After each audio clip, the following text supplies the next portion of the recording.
ګرانو ملګرو الله دې وکړي راته روغ او جوړ به وئ. زه یم ریحان، تاسو ګورئ ټیکنیکل ریحان چینل. ملګرو یو بهترین چاټ جی پی ټي چې ټول کسان یې اوس بالکل پېژني چې اوس نوی راغلی دی چاټ جی پی ټي.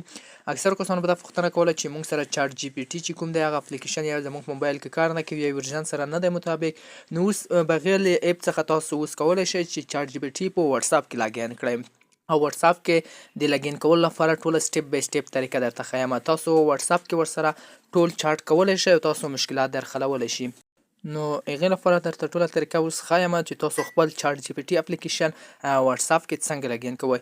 همغه د کوم سکین چې دی یا مقصد لمبر لوري هم تاسو کولی شئ چې خپل لمبر درته په ډسکرپشن کې ښیم یا تاسو ته د ویډیو پر مخ ښکاري.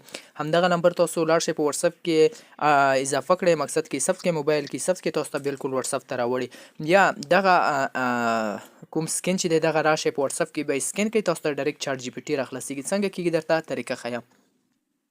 ملګرو تاسو به واتساپ ته راشئ، کله چې تاسو واتساپ ته راغلی یا تاسو لمبر پکې اډ کړئ را به شئ دغه ځای ته، یا به تاسو لمبر اډ کړئ یا که تاسو لمبر نه اډ کوو دغه سکین چې تاسو ته ښکاري دغه سکین به تاسو راواخلئ. چیرته به یې اډ کړئ؟ تاسو به لمبر دا ځای کې اډ کړئ یا لمبر مو نه اډ کوو د ډسکرپشن کې هم لمبر شته، یا تاسو راشئ پر همدغه سکین بټن چې دی پر همدغه بټن کلیک وکړئ. کله چې پر دغه کلیک وکړو نو ملګرو لږ ورته منتظر شئ، موږ ته ګیلري راخلاصیږي.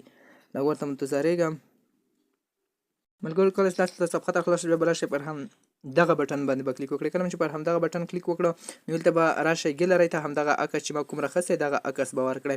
کله چې دغه عکس ورکړو نو تاسو ته ډایرکټ دغه چاټ جی پی ټي راخلاصیږي. بیا بالکل همدغه چاټ جی پی ټي اپلیکیشن ته منوځئ، واتساپ کې لاګین کېږئ، واتساپ کې ورڅخه معلومات اخلئ، هر رقم معلومات چې وي عکس وي لکه ما تېره ویډیو پرې جوړ کړی وي عکس څنګه درته درکوي، معلومات څنګه درکوي، ټول درته ښایم. اوس ګورئ ورته خپله پکې لاګین شم. نو ملګرو تاسو ته به دا ډول اتوماتیک ډول چاټ جی پی ټي اکاونټ خلاص شي چې تاسو کتلی شئ چاټ جی پی ټي.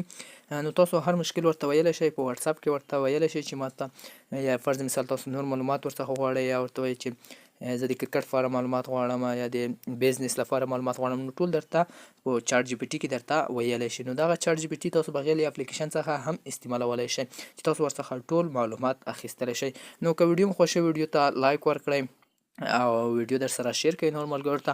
او که چېرته مو اکاونټ صحیح شو، مقصد چاټ جی پی ټي مو واتساپ کې راغی، نو ډایرکټ ماته په کمنټ کې ووایئ چې بالکل صحیح شو زما په واتساپ کې، چې زه مطمئن شم. که چېرته اوس دغه ټاپه چې زه تاسو ته موبایل سکرین باندې درکړم دې څخه سکرین شاټ وباسئ راشئ ورته، یا دغه نمبر چې ما کوم درکړو دغه نمبر تاسو پر همدغه موبایل ځای موبایل کې ثبت کړئ، بیا راشئ واتساپ کې وګورئ بالکل به ثبت شوی وي.